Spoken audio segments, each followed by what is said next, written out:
And welcome back to another podcast with Mr. Hagan. And on this podcast, we're going to continue to look at the full model of long-run aggregate supply, short-run aggregate supply, and aggregate demand. So we have done examples of shifting the aggregate demand curve, and then the classical response and the Keynesian response. We've done examples of shifting the short-run aggregate supply curve, and then looking at the classical response and the Keynesian response.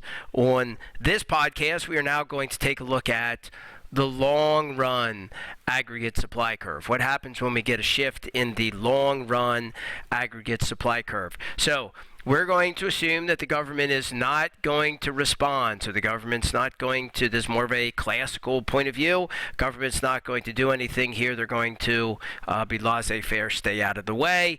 And my real-world event is an increase in immigration. Now, we need to, in order to look at this long-run aggregate supply curve, we got to go back and look at the long-run aggregate supply determinants, which, remember, are the same as the production possibilities curve determinants, except that we added technology. So the things that shift the long-run aggregate supply curve were land, labor, capital, entrepreneurial skills, and changes in technology. So I'm going to argue that this one, increase in immigration, this is going to change labor. It's going to change the amount of labor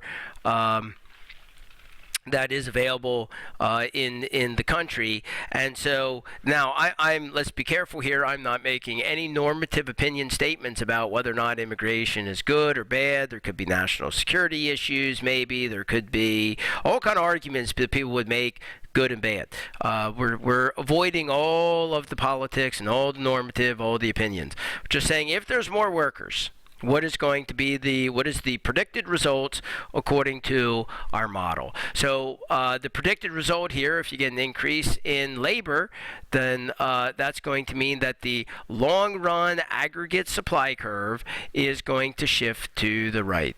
The ability to produce goods and services for the entire country is going to increase if there is more labor in the country, and that means that the long-run aggregate supply curve is going to shift out to the right.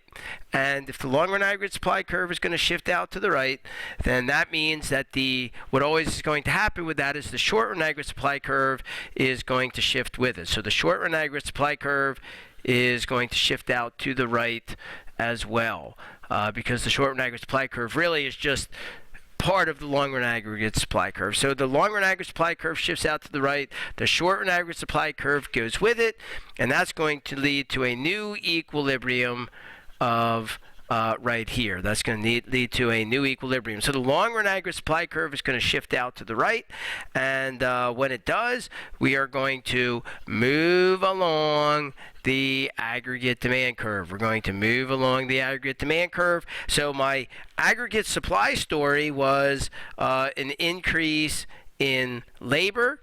And that increase in labor means that there's going to be more workers to produce more goods and services. If workers are producing more goods and services, then that's going to cause a decrease in the price level. Prices are going to come down. And as prices come down, now we got to tell the aggregate demand story. As prices come down, we could tell three stories here. This is going to be the wealth effect, the interest rate effect, or the international trade effect. So let's just say let's write down the wealth effect. If you get lower prices, then that means that my real wealth is going to rise. My real wealth is going to rise, and therefore I will engage in more consumption. But of course, we also could have said the interest rate effect. If prices go down, I don't need as much money in my hands to go buy goods and services, so I could save more, and that would cause interest rates to go down, and that would cause an increase in investment in addition to consumption. Or prices go down in the United States, more people want to buy our goods from other countries. That means exports go up. That means net exports go up. All of those things, increased consumption, increased investment, increased net exports, all of those are increases in spending moving along the aggregate demand curve. So what happens then as a result is we get an increase in the gross domestic product, we get not a increase in prices, a decrease in prices. Prices are going to go down. Now, increase in gross domestic product and a decrease in unemployment. Now, at this point, we'd be saying, okay, now what happens? Well, the answer is nothing. There is no reason to come down this second side now, because we are in long-run equilibrium. That's kind of the beauty of the long-run aggregate supply curve shifting to the right, is you're back at your potential. Our potential gross domestic product, our ability to produce goods and services, has gone up. So we are still in long-run equilibrium. And so now that just means that we will permanently have lower prices, higher gross domestic product, and lower unemployment. These things are just now going to be permanent.